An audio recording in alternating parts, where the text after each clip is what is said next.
United Nations, AP, confronting the dangers of North Korea's nuclear threat. President Donald Trump arrived at the United Nations on Monday, striking a far less ominous tone than a year ago, announcing he likely will hold a second summit with Kim Jong Un quite soon, 12 months after Trump stood at the rostrum of the UN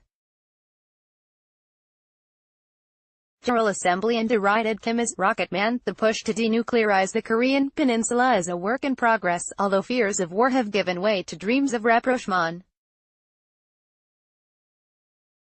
The president's bellicose denunciations of Pyongyang have largely given way to hopeful notes. It was a different world, Trump said Monday of his one-time moniker for the North Korean leader. That was a dangerous time.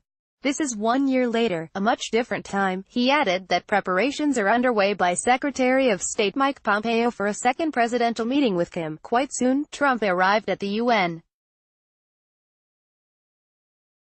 on Monday morning for a meeting on the global drug trade, ahead of a sit-down with South Korean President Moon Jae-in, who comes bearing a personal message to Trump from North Korea's Kim after their inter-Korean talks last week. Trump and Moon are expected to sign a new version of the U.S.-South Korean trade agreement, one of Trump's first successes in his effort to renegotiate trade deals on more favorable terms for the U.S. Even so, some U.S. officials worry that South Korea's eagerness to restore relations with the North could reduce sanctions pressure on Kim's government, hampering efforts to negotiate a nuclear accord. The nuclear threat was on the agenda at Trump's first meeting in New York, a dinner with Japanese Prime Minister Shinzo Abe in Manhattan on Sunday night. Abe stands first among world leaders in cultivating a close relationship with the president through displays of flattery that he has used to advance his efforts to influence the unpredictable American leader. "We have our eyes wide open," Pompeo told NBC's Meet the Press on Sunday. "There's a long ways to go to get Chairman Kim to live up to the commitment that he made to President Trump and, indeed, to the demands of the world in the UN. Security Council resolutions to get him to fully denuclearize, redoubling his commitment to America first on the most global of stages." Trump will stress his dedication to the primacy of U.S. interests while competing with Western allies for an advantage on trade and shining a spotlight on the threat that he says Iran poses to the Middle East and beyond. Scores of world leaders, even those representing America's closest friends, remain wary of Trump. In the 12 months since his last visit to the UN, the Republican president has jolted the global status quo by pulling out of the Iran nuclear deal, starting trade conflicts with China and the West, and embracing Russia's Vladimir Putin even as the investigation into the U.S. president's ties to Moscow moves closer to the Oval Office. Critical of the United Nations, Trump delivered a warning shot ahead of his arrival by declaring that the world body had not lived up to its potential. "It's always been surprising to me that more things aren't resolved," Trump said in a weekend video message, "because you have all of these countries getting together in one location, but it doesn't seem to get there. I think it will." Nikki Haley, the U.S.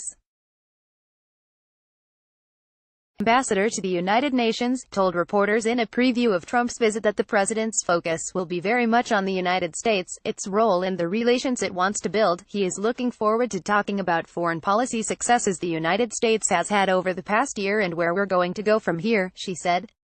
He wants to talk about protecting U.S. sovereignty, while building relationships with nations that share those values. In his 4-day visit to New York, Trump will deliver major speeches and meet with representatives of a world order that he has so often upended in the past year. On Monday, he also was set to participate in a global call to action on the world drug problem and then, in addition to Moon, meet with Egyptian President Abdel Fattah el-Sisi and French President Emmanuel Macron. Trump's address to the General Assembly comes Tuesday, and on Wednesday he will for the first time chair the Security Council, with the stated topic of non-proliferation of nuclear, chemical and biological weapons. The subject initially was to have been Iran, but that could have allowed Iranian President Hassan Rouhani to attend, creating a potentially awkward situation for the U.S. leader. Aides say the president will also use the session to discuss North Korea and other proliferation issues. While Trump is not seeking a meeting with Rouhani, he is open to talking with the Iranian leader if Rouhani requests one, administration officials said. In meetings with European leaders as well as during the Security Council session, Trump plans to try to make the case that global companies are cutting ties with Iran ahead of the reimposition in 5 weeks of tough sanctions against Tehran. The penalties are a result of Trump's decision to withdraw the U.S. from the 2015 Iran nuclear deal. Trump at the time cited Iran's role as a malign force in the region, particularly its support of terrorist groups, but also its involvement in Syria. U.S. officials say their priority for the region now is removing Iranian forces from Syria. Trump is also expected to deliver a fresh warning to Syria's Bashar al-Assad that the use of chemical weapons against civilians in the major rebel stronghold of Idlib would have serious repercussions.